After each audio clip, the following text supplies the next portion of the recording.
Bueno, entonces la clase es la continuación sobre el tema del clima, ¿verdad? Entonces aquí ahorita les comparto la diapositiva. En la clase anterior estaba hablando de que dentro de la clasificación climática de clasificación climática de Köppen, se llama el Vladimir Köppen, fue el que dividió los climas según las latitudes. Entonces él estableció, por ejemplo, que el clima tropical, que aquí tenemos en este mapa donde está ubicado mayormente, tiene ciertas características que son las que les expliqué la vez pasada. Su temperatura va a ser elevada todo el año, va a haber mucha precipitación, van a estar dos estaciones bien diferenciadas, que es la estación húmeda y la estación lluviosa, el verano y la estación lluviosa. Los ríos van a ser caudalosos, la vegetación va a ser de sabana, principalmente con hierbas y arbustos. La fauna va a haber muchos animales herbívoros, hay lugares donde hay elefantes, rinocerontes, gacelas, cebras. Hay muchos pueblos indígenas alrededor de estas concentraciones de vegetación y de fauna, porque de ellos se alimentan, de ellos dependen. Entonces, ¿qué lugares son estos?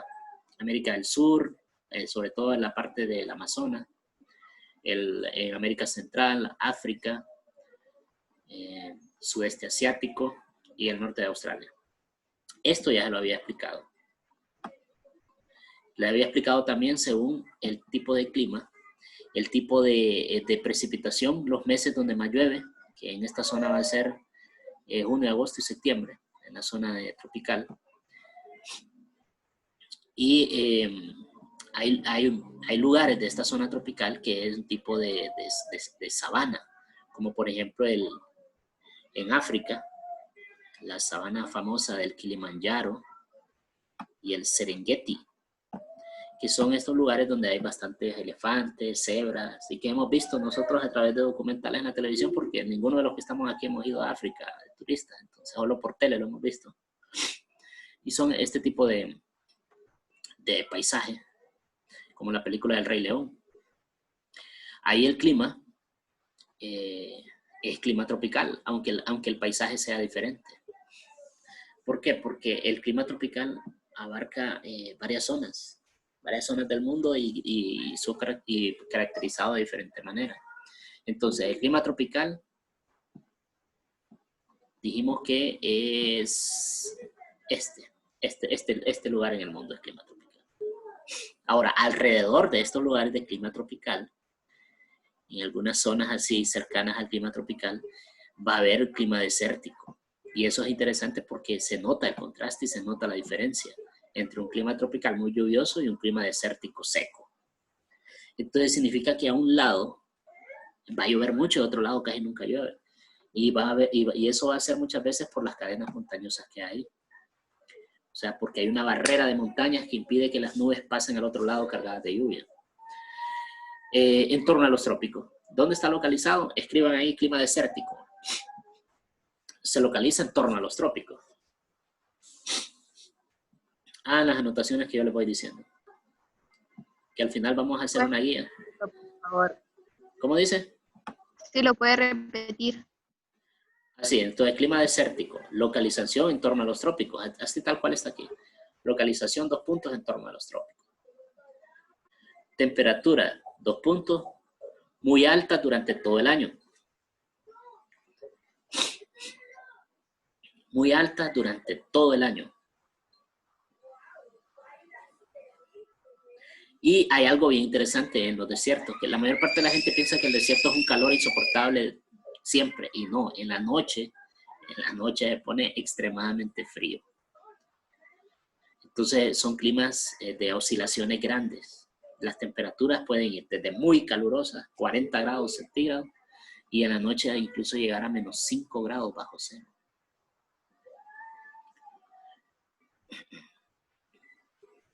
¿Por qué?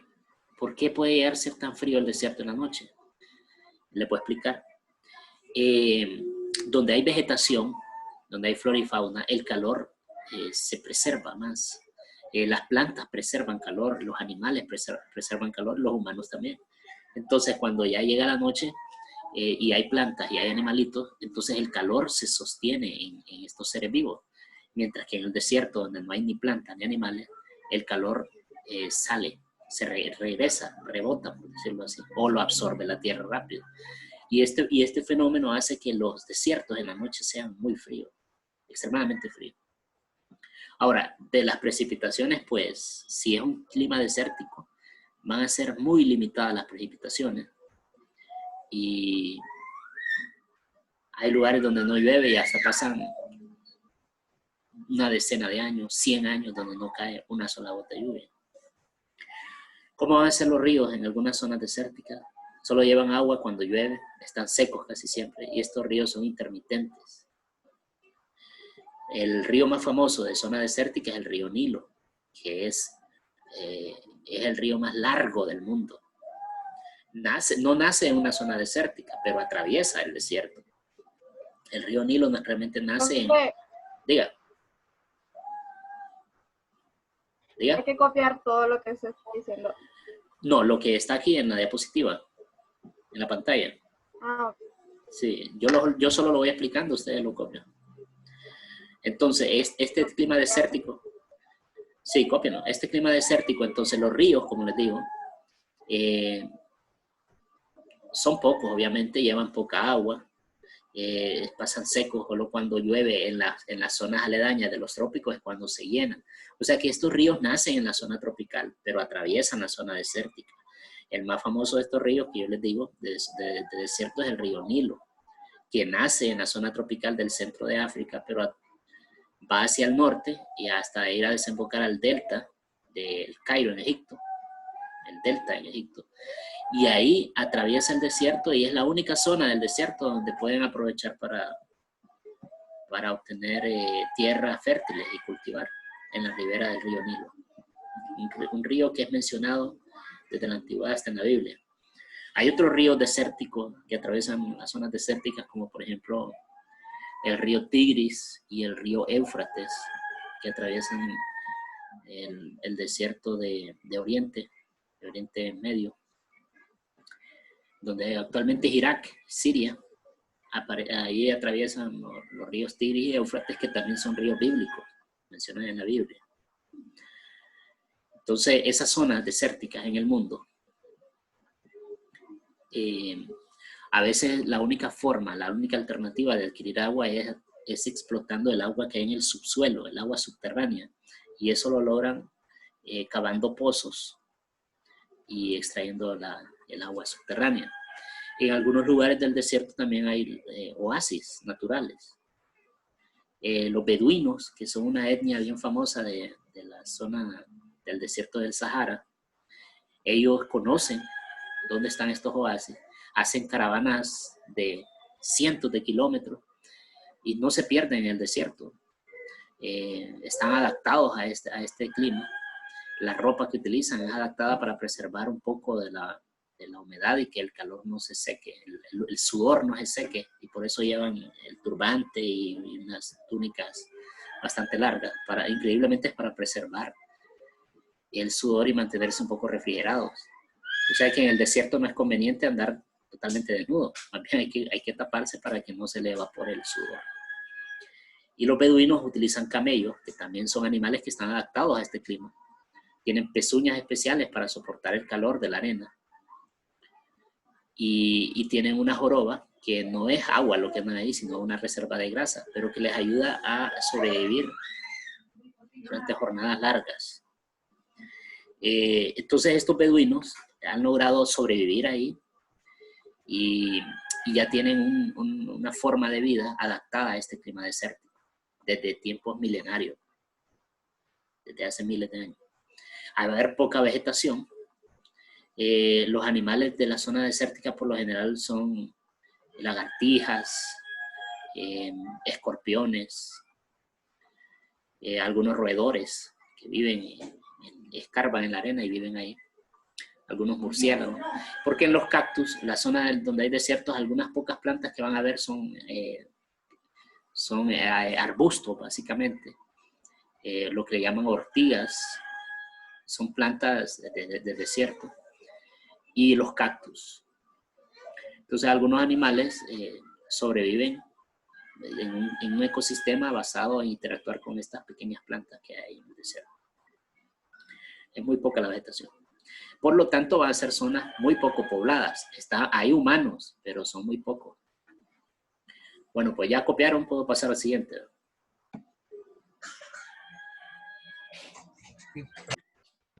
Sí, profe. Bueno, aquí tenemos un ejemplo del desierto americano en Estados Unidos. Miren, esta formación geológica se parece a la de Australia también. Este paisaje es bien parecido a Australia, pero aquí es Estados Unidos. Entonces, el tipo de clima que hay aquí en esta zona ha generado que haya bastante erosión y las montañitas que había en las colinas se han ido desplomando y se han quedado el centro del núcleo de la montaña. Aquí tenemos lo que les decía de los beduinos, los árabes, que utilizan los camellos para atravesar el desierto. Cuando ustedes vean estas formaciones así de arena, se les llama dunas, las dunas del desierto. Y ustedes ven estas oscilaciones en la arena y esto es debido básicamente al viento. Y aquí pueden ver en el anterior estos arbustos que les digo yo que son la única vegetación que se ha adaptado al desierto.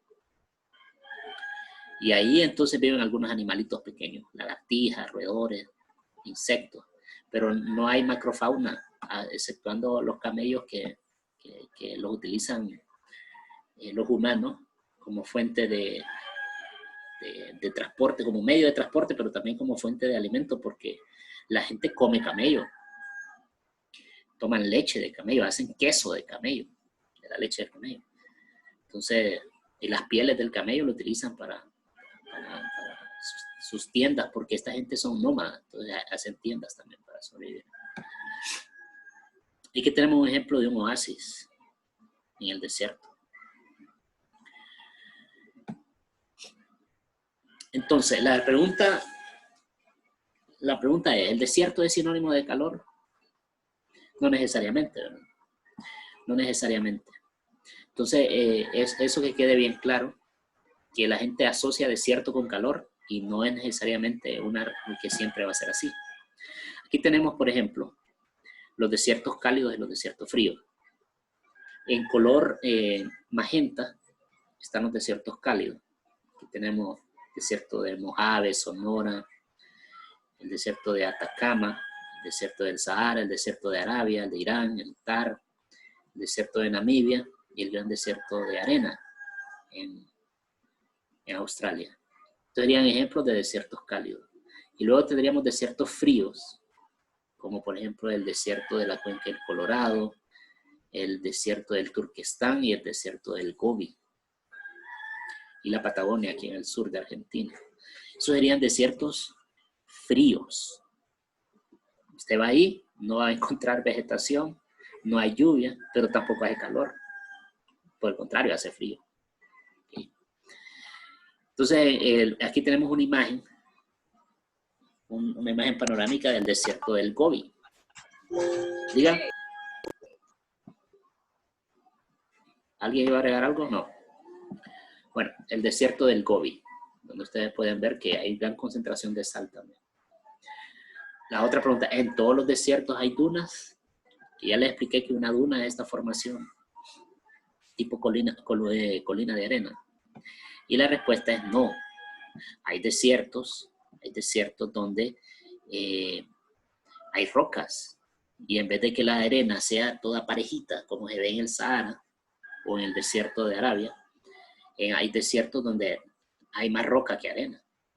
¿Okay? Entonces hay que tener claro que el desierto no es un estereotipo ya definido, sino que hay muchas características que hacen que puedan variar. Luego entonces aquí tenemos los tres gráficos de los climas cálidos.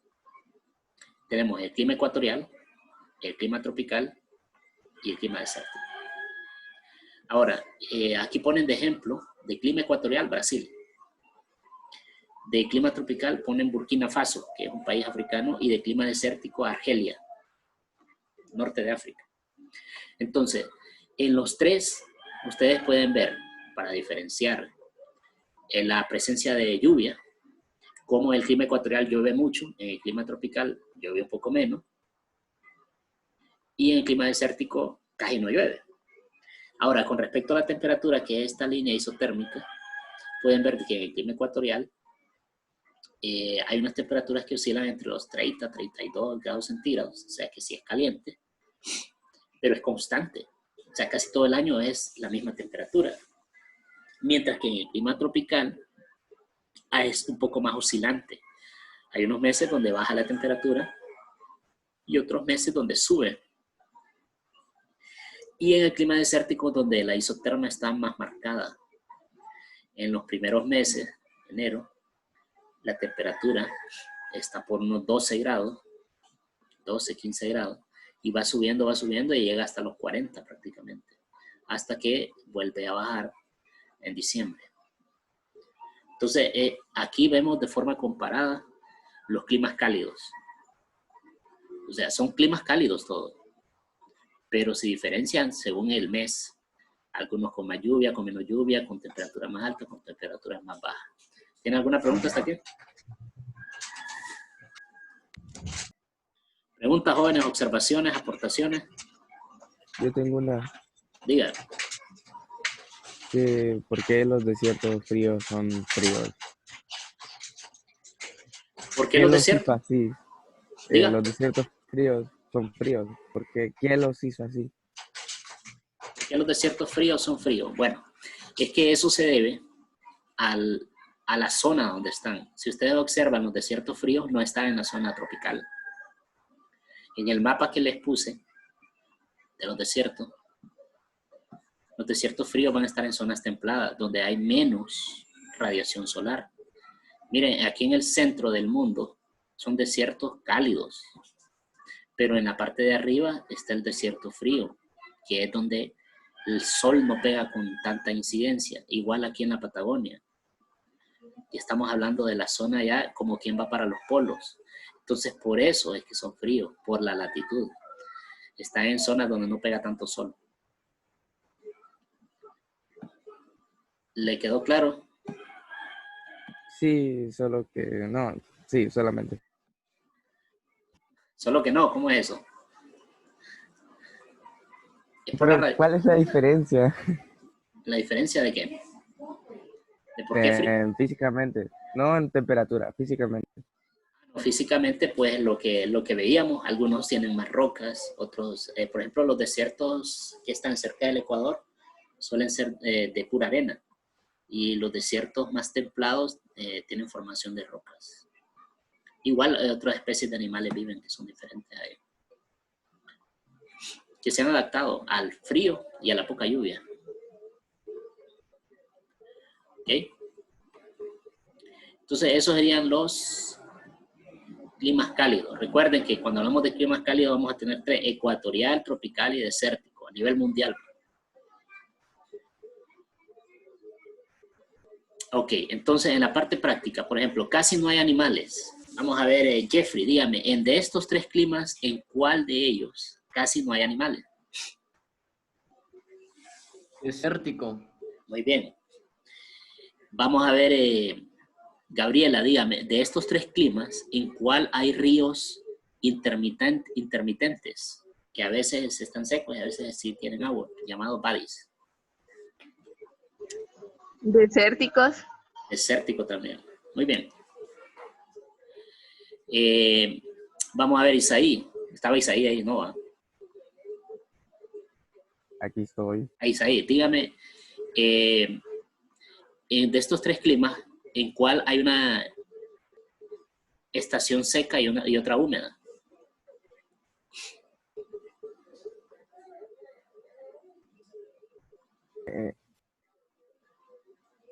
Ajá.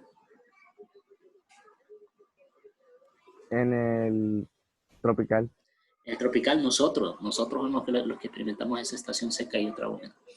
Ahora, Susan, dígame, ¿en cuál de estos tres climas la vegetación característica es la selva? La tropical. En la tropical hay selva tropical, pero la que más selva tiene es la ecuatorial. Sí. O sea, la que más selvas tiene es la ecuatorial, aunque hay selvas en la tropical. Vamos a ver, Génesis, dígame, ¿cuál de estos climas Vamos a saltar algunas aquí.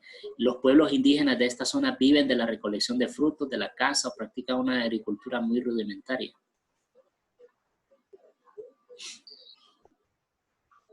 Ecuatorial. Ecuatorial, sí, en el Amazonas más que todo.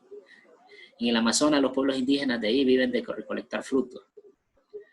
Practican, son personas que viven de la caza y la recolección. Ahora voy con... A ver quién falta. Yair, mírense. Dígame, ¿en qué clima de los tres hay muchos animales herbívoros como elefantes, cebras y animales depredadores? En el ecuatorial. En el ecuatorial, ese mero. Ah, Gabriela, pregúntele. Ahora ella A mí ya me preguntó, güey. con Andrea. Dígame, Andrea, ¿qué clima de estos tienen temperatura muy alta durante todo el año con grandes oscilaciones térmicas entre el día y la noche?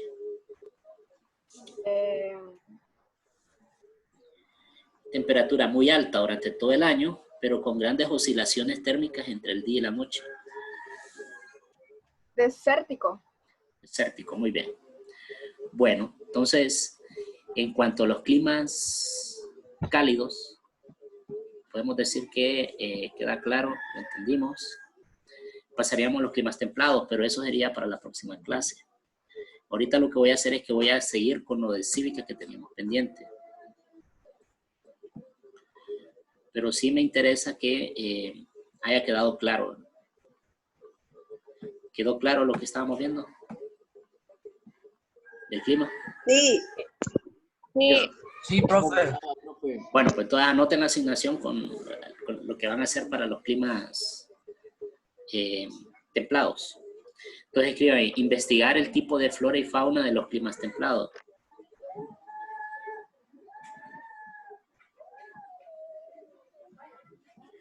Investigar el tipo de flora y fauna de los climas templados.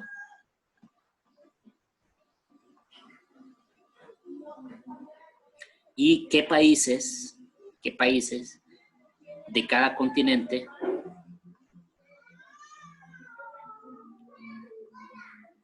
tienen clima templado. Por lo menos unos 2 países. Sí, unos 2 países de cada continente. Hay clima templado. ¿Qué regiones? ¿Qué regiones de los continentes hay clima templado? Bueno, pues entonces sigamos porque ya nos queda... Profe, ¿cómo? Es la última. ¿En qué regiones de los continentes hay clima templado? Mencione los países. ¿En qué países? ¿En qué regiones de los continentes hay climas templados? Y mencione los países.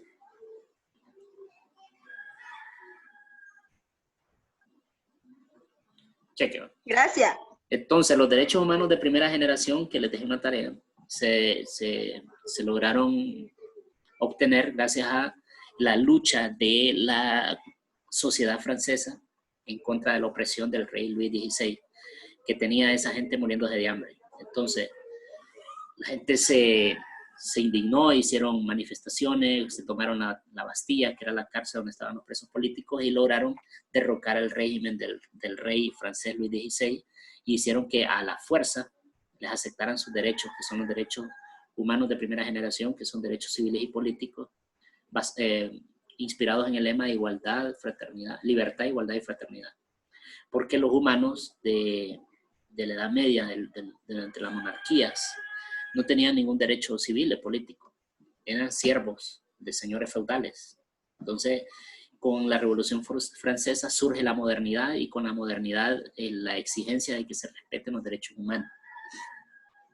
Entonces, los derechos civiles y políticos de esta primera generación son derechos individuales, ¿va?, que deben estar estipulados en cada ley de cada país, en su ley principal, que es la Constitución. Y el principal derecho es el derecho a la vida, porque el derecho a la vida es inviolable. El derecho a la vida está en el artículo 6 del Pacto Internacional de Derechos Civiles y Políticos, donde se le mata a la persona injustificadamente, se violenta el derecho humano. Ahorita en Estados Unidos hay bastantes manifestaciones, huelgas, saqueos, disturbios y todo, porque hubo un asesinato por parte de un policía que se excedió de la fuerza y mató a un señor de la etnia negra de Estados Unidos. Y como esto ha venido siendo un poco sistemático, porque hay varios casos registrados de abuso policial, sobre todo contra los negros, entonces la gente está indignada porque hay como un favoritismo para tratar a los blancos y discriminar en algunas cosas a los negros cuando se trata de arrestos y de detenciones. Entonces la gente por eso anda haciendo esos disturbios. Aunque los disturbios siempre se salen de control y se vuelven irracionales y terminan lastimosamente violentando los derechos a otras personas. Es algo que es complejo. Por ejemplo, ayer estaba viendo un video de una señora, una anciana, que estaba defendiendo su negocio y le agarraron y le dieron con unos leñazos un montón de negros que andaban haciendo la huelga. La agarraron a una viejita y la golpearon, pero la golpearon salvajemente. A otro señor prácticamente lo mataron también, que estaba defendiendo su negocio. Entonces, es un poco contradictorio defender mis derechos y yéndome contra los derechos de otros. Por eso a algunas personas se les olvida que el defensor de la causa contra el racismo y los derechos humanos en Estados Unidos, Martin Luther King, que fue asesinado por luchar por esa causa, lo hacía de forma pacífica.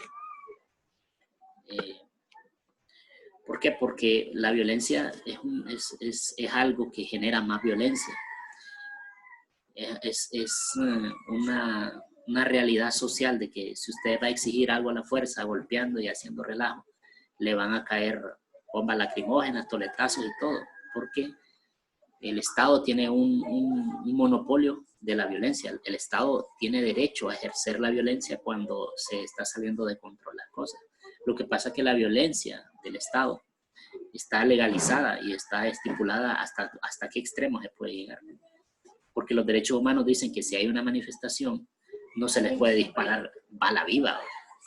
Para dispersarlos tiene que utilizarse otro método, porque no se les puede matar a las personas que andan defendiendo o exigiendo derechos. O sea, sería contradictorio que el Estado los matara. Entonces lo que se busca es dispersarlo.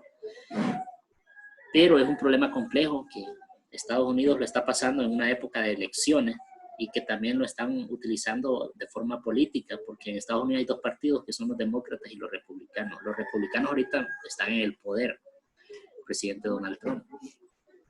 Y los demócratas quieren aprovechar que se dan este tipo de situaciones para como demostrar que es producto de que Donald Trump es racista y que ha fomentado esto. Entonces ellos lo utilizan, ya lo instrumentalizan con un fin político y no tanto porque les interese la muerte del señor, ¿verdad? Entonces en el mundo van a encontrarse ustedes este tipo de contradicciones, de que la política es sucia, hasta utiliza las muertes y las injusticias de otros a favor y conveniencia. Entonces es algo bien feo. Entonces hay que siempre buscar información, no quedarse con solo lo que le dicen los noticieros, porque por lo general las noticias también son compradas por partidos políticos y siguen una agenda que les dictan para quedar bien con un sector y para difamar otro sector o generar una opinión pública basada más que todo en amarillismo. Porque la delincuencia, el crimen humano, no es algo que se limite a ciertos sectores de la sociedad, sino que así como pueden haber personas pobres que sean honradas, también hay pobres que son ladrones. Así como hay ricos que puede ser que sean explotadores, también hay personas ricos que han hecho su fortuna de forma inteligente y que han hecho su fortuna de forma legal y honrada. Entonces el problema es que en la sociedad los políticos nos quieren dividir y pensar que unos son los malos este grupo y estos son los buenos, cuando hay buenos y malos en ambos puntos. Entonces por eso uno nunca hay que ser carreta de los políticos. Bueno, esto les quería decir con respecto a los temas del derecho de la libertad y el derecho a la vida, que viene en contexto de lo que está pasando. Entonces usted... en tiempos interesantes en cuanto a política y controlación mediática. Sí, es terrible, por eso hay que ser muy avispado y no quedarse dormido. Lo que van a hacer de asignación en cívica, vamos a utilizar la coyuntura de lo que está pasando y van a investigar, van a hacer una cronología, o sea, una línea de tiempo de lo que pasó. Van a poner asesinato de George Floyd y luego qué otras cosas pasaron, cuándo detuvieron a los policías, si los arrestaron, por qué los arrestaron, luego cuándo comenzaron los disturbios y cómo ha pasado todo. Me van a hacer como una especie de resumen cronológico, sí, de lo que ha pasado con lo de la muerte de este señor. El asesinato, ¿por qué es un asesinato? Entonces ahí lo dejamos. Y en la otra clase yo les voy a explicar lo que es el derecho a la propiedad y el derecho del honor. Que pasen buen día. La clase la voy a subir a YouTube para que la miren los que no pudieron ingresar. Gracias. Así quedamos entonces. Nos vemos y pasen buen día. Adiós. Adiós, profe. Adiós, tomen la pastilla roja.